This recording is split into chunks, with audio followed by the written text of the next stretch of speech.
Hello friends, welcome to our YouTube channel Prabhu Aradhana. इसे like करें, share करें और सब्सक्राइब करें। सोमवार व्रत कथा। एक नगर में एक साहूकार था। उसके घर में धन की कोई कमी नहीं थी, लेकिन कोई संतान न होने के कारण वह बहुत दुखी था। संतान प्राप्ति के लिए वह हर सोमवार को व्रत रखता था और पूरी श्रद्धा के साथ शिव मंदिर जाकर भगवान शिव और माता पार्वती की पूजा करता था। उसकी भक्ति देखकर एक दिन माँ पार्वती प्रसन्न होकर भगवान शिव से साहूकार की मनोकामना पूर्ण करने का निवेदन किया। पार्वती जी के आग्रह पर भगवान शिव ने कहा कि हे पार्वती, इस संसार में हर प्राणी को उसके कर्मों का फल मिलता है और जिसके भाग्य में जो हो उसे भोगना ही पड़ता है। लेकिन पार्वती जी ने साहूकार की भक्ति देखकर उसकी मनोकामना पूर्ण करने की इच्छा व्यक्त की। माता पार्वती के आग्रह पर शिवजी ने साहूकार को पुत्र प्राप्ति का वरदान तो दिया, लेकिन उन्होंने बताया कि यह बालक 12 वर्ष तक जीवित रहेगा। माता पार्वती और भगवान शिव की बातचीत को साहूकार सुन रहा था, इसलिए उसे ना तो इस बात की खुशी थी और ना ही दुख। वह पहले की भांति शिवजी की पूजा करता रहा। कुछ समय के बाद साहूकार की पत्नी के एक पुत्र को जन्म दिया। जब वह बालक 11 वर्ष का हुआ तो उसे पढ़ने के लिए काशी भेज दिया गया।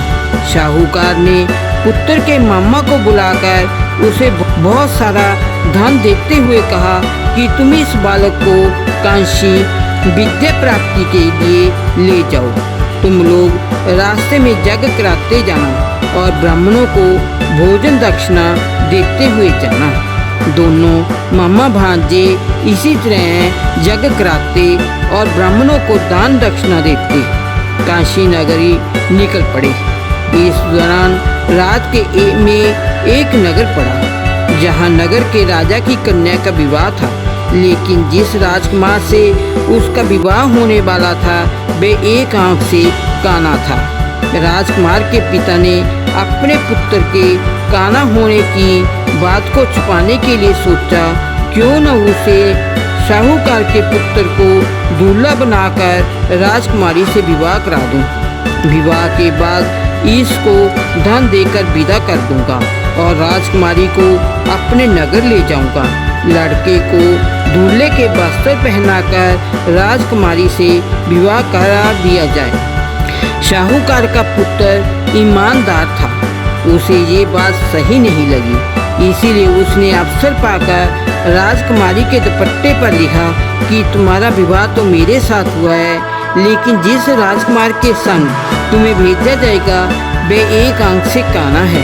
मैं तो काशी पढ़ने जा रहा हूँ। जब राजकुमारी ने चुन्नी पर बातें पढ़ी तो उसने अपने माता पिता को यह बात बताई।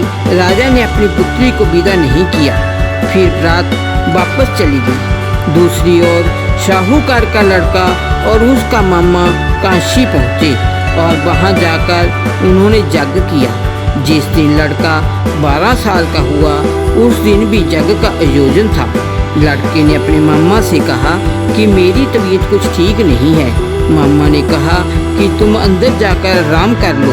शिवजी के वरदान अनुसार कुछ ही देर में उस बालक के प्राण निकल गए। मृत भांजे को देख उसके मामा ने विलाप करना शुरू किया। संयोगवश उसी समय शिवजी और माता पार्वती उधर से जा रहे थे। माता पार्वती ने भोलेनाथ से कहा, स्वामी, मुझे इसके रोने के स्वर सहन नहीं हो रहा। आप इस व्यक्ति के कष्ट को अवश्य दूर करें। जब शिवजी मृत बालक के समीप गए तो वह बोले कि ये उसी साहूकार का पुत्र है जिसे मैंने 12 वर्ष की आयु का वरदान दिया था।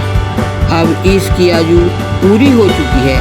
लेकिन मातृविभाव से विभोर माता पार्वती ने कहा, हे महादेव, आप इस बालक को और आजू देने की कृपा करें, अन्यथा इसके वियोग में इसके माता पिता भी तड़प तड़प कर मर जाएंगे।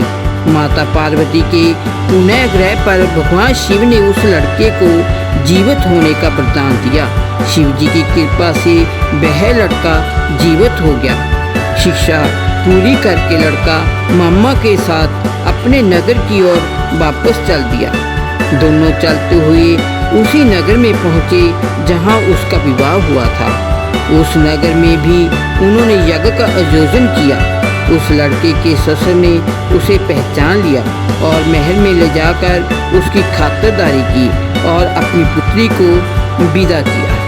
इधर साहूकार और उसकी पत्नी भूखे प्यासे रहकर बेटे की प्रतीक्षा कर रहे थे। उन्होंने प्रण कर रखा था कि यदि उन्हें अपने बेटे की मृत्यु का समाचार मिला तो वह प्राण त्याग देंगे, परंतु अपने बेटे के जीवित होने का समाचार पाकर वह बेहद प्रसन्न हुए। उसी रात भगवान शिव ने साहूकार के स्वप्न में आकर कहा, हे श्रेष्ठी, मैंने तेरे सोमवार के व्रत करने और व्रत कथा सुनने से प्रसन्न होकर तेरे पुत्र को लंबी आयु प्रदान की है। इसी प्रकार जो कोई सोमवार व्रत करता है या कथा सुनता और पढ़ता है, उसके सभी दुख दूर होते हैं और सभी मनोकामनाएं पूर्ण होती हैं। Thanks for watching. See you in next video. Bye bye.